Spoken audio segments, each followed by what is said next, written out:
The next speaker is Mr. Josh Simmons. He will be followed by Mr. Adrian Ordonez, followed by Desiree Miller.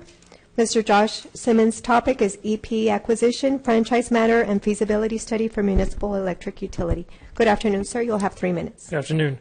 Good afternoon, Mayor, City Council, and distinguished city staff. I am Joshua Simmons. I spoke yesterday. I'm an electrical engineer, UTEP graduate. I am also a sitting REAC member for District 5. I am a Sunrise El Paso organizer.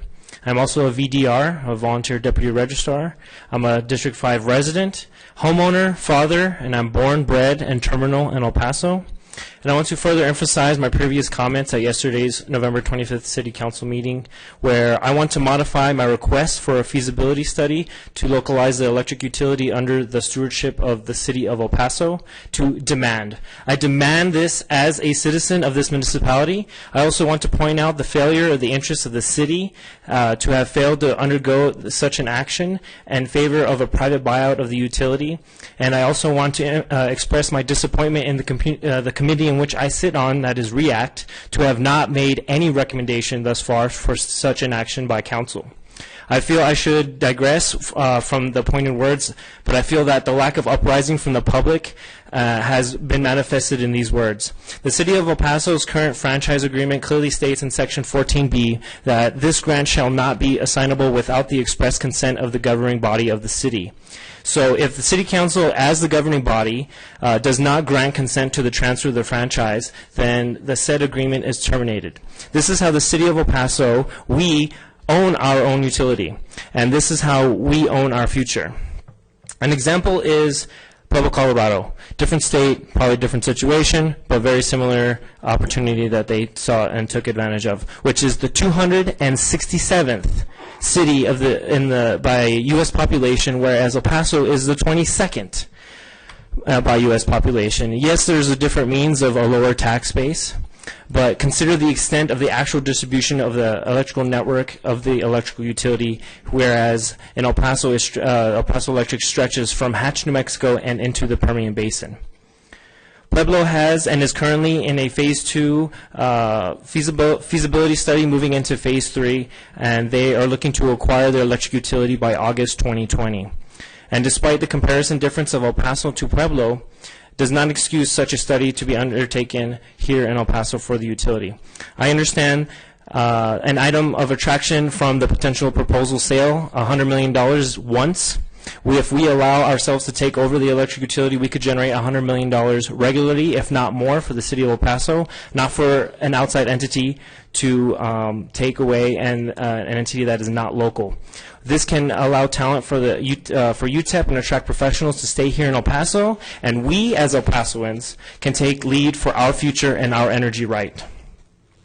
I want to urge council to a no on the sale of El Paso Electric and the franchise transfer to IIF JP Morgan. I urge the investigation of to El Paso owning a utility, and I urge the feasibility study. Hashtag keep El Paso and El Paso Electric. Thank you, sir.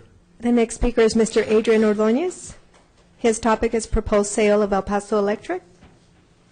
He will be followed by Ms. Desiree Miller, Ms. Priscilla Munoz, Mr. Joe Valenzuela. Good afternoon, sir. You have 3 minutes. Good afternoon, y'all. Thank you for having us. Is the projector working right now? Yes, it is. Okay, cool.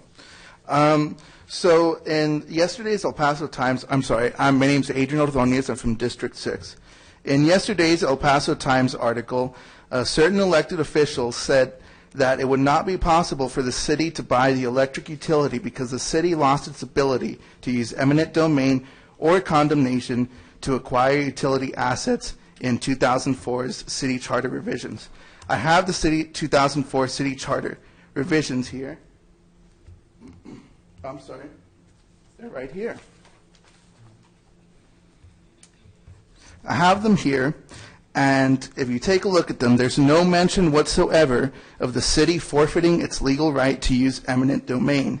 In fact, Texas Local Government Code Section 552.001, which I referenced yesterday, grants general power for municipalities to purchase, construct, or operate a utility system. It states when the governing body of a municipality considers it necessary, It can exercise the right of eminent domain to require public or private property for an electric or gas power system, among other uses. Furthermore, the city's current franchise agreement with EPE, Paso Electric, clearly states in Section 14B in regards to the assignment of the city's franchise agreement. Give that to you here. This grant shall not be assignable without the express consent of the governing body of the city, so on and so forth. You can take a look at it here after I submit it. As this language directly from the franchises section clearly states, any assignment of the franchise agreement, including a deemed assignment as a result of a change in control of the company, requires the consent of the city of El Paso. City Council, you have the power to use the El Paso Electric franchise agreement as a sword. You have to wield it on behalf of the citizenry. You all are the ones with the sword right now. Don't be bribed by El Paso Electric or J.P. Morgan to hand over that sword.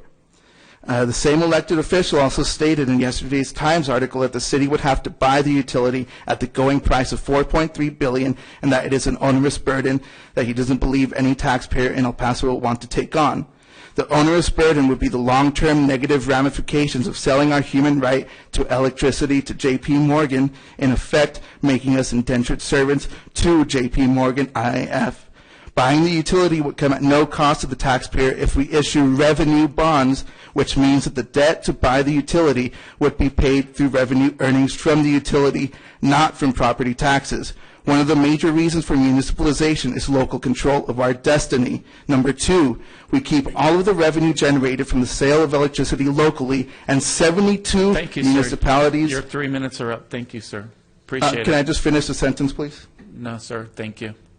Thank you all. Thank you, sir. The next speaker is Ms. Desiree Miller. Her topic is El Paso Electric buyout.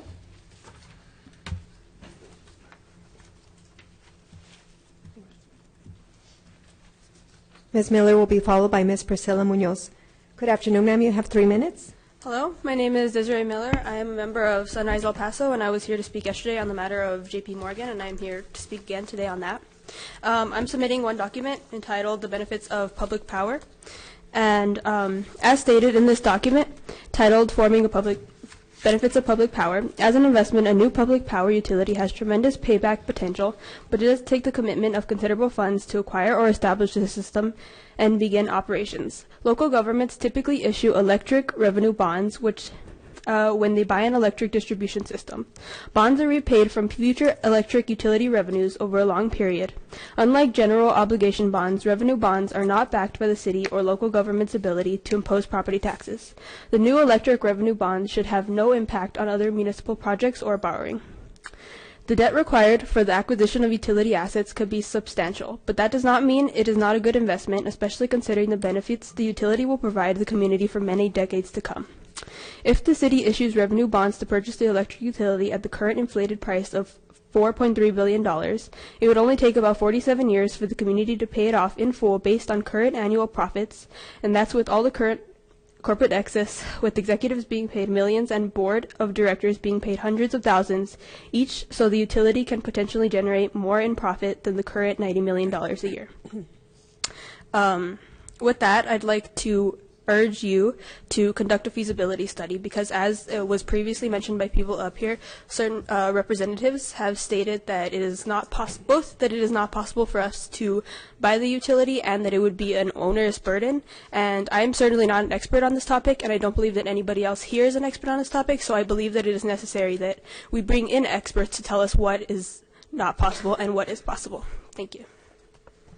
And the next speaker is Ms. Priscilla Munoz. Ms. Munoz's topic is sale of El Paso Electric to IIF. She will be followed by Mr. Joe Valenzuela. Good afternoon, ma'am. You have 3 minutes. Good afternoon, City Council, Mayor, City staff. My name is Priscilla, and I'm a concerned citizen of El Paso, as well as a representative for Sunrise Movement. I'm going to pick up where my colleagues left off. The bottom line is we simply must demand that the City Council conduct proper due diligence on our community's behalf, which logically means having a feasibility study conducted so independent experts can actually tell our community what all of our options are before making any kind of decision on this critical matter. City Council members, as Desiree stated, are neither economic nor energy experts. Some other cities in the United States have already conducted feasibility studies, and it is very possible for us to municipalize our electric company. The community is served only by learning the truth, whether or not the study shows that forming a public power utility is economically feasible. Only an unbiased study will determine what is truly in the community's best interest. Private utilities may pay a franchise fee to the local government in exchange for the right to operate exclusively in the community. However, these franchise fees are almost always passed on directly to the customers. Many years ago, investors-owned utilities began to add the annual franchise fee. They were required to pay the city to the rates they charged their customers in the community instead of treating the franchise fees as a legitimate expense, a cost of doing business in the community. The investor-owned utility simply incorporated its franchise fee into its rates and passed the cost along to ratepayers.